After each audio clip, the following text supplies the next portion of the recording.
with authority. Work with the diplomats. Avoid the use of additional military force. You guys will have us fighting forever, Trump said. No, Mattis said. The Kurds have done the fighting. Let's be right up front. It's cost us billions. Well, a lot of other nations too, 77 nations plus Interpol, Arab League, NATO. Trump was not moving, Mattis could see. There was no give. He had decided, and that was it. Mattis had seen it before. Nothing. It was over. We beat them, Trump said. There's no need. We're not taking casualties, Mattis said, but we haven't beaten them.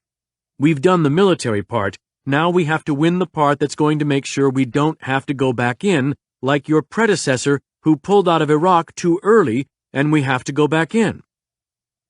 Trump did not agree. Mattis knew he could only quit once. Mr. President, it's probably best you read this.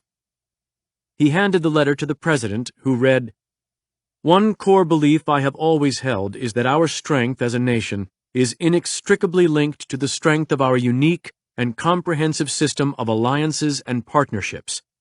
While the U.S. remains the indispensable nation in the free world, we cannot protect our interests or serve that role effectively without maintaining strong alliances and showing respect to those allies.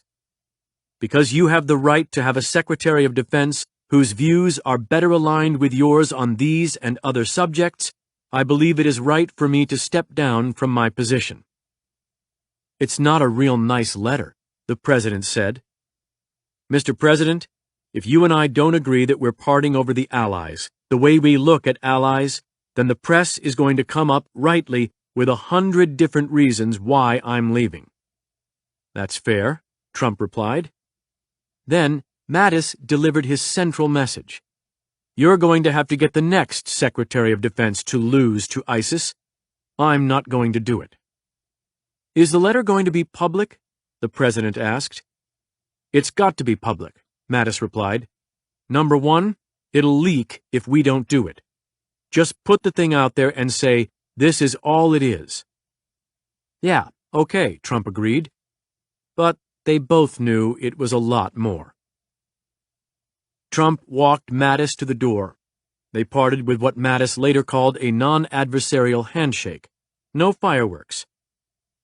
In his car, Mattis called his Chief of Staff, retired Rear Admiral Kevin Sweeney. There's a letter in my top desk drawer. Have it released to the press. Tell all the senior staff I want to see them, the political staff, and the senior civilians. I need to see them in the conference room in the next 20 minutes. When they gathered in the conference room, Mattis said, It's crucial that none of you quit. Steady, steady, steady. Every enemy is looking at us now. We'll get through this. At 5:21 p.m., Trump tweeted, General Jim Mattis will be retiring with distinction at the end of February. General Mattis was a great help to me in getting allies and other countries to pay their share of military obligations. I greatly thank Jim for his service. But 3 days later, Trump said that Mattis would be leaving early on January 1st. At a cabinet meeting the next day, Trump said, What's he done for me? How has he done in Afghanistan?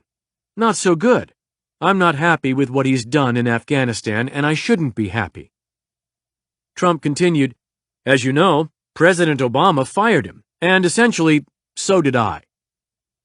Later, he called Mattis the world's most overrated general.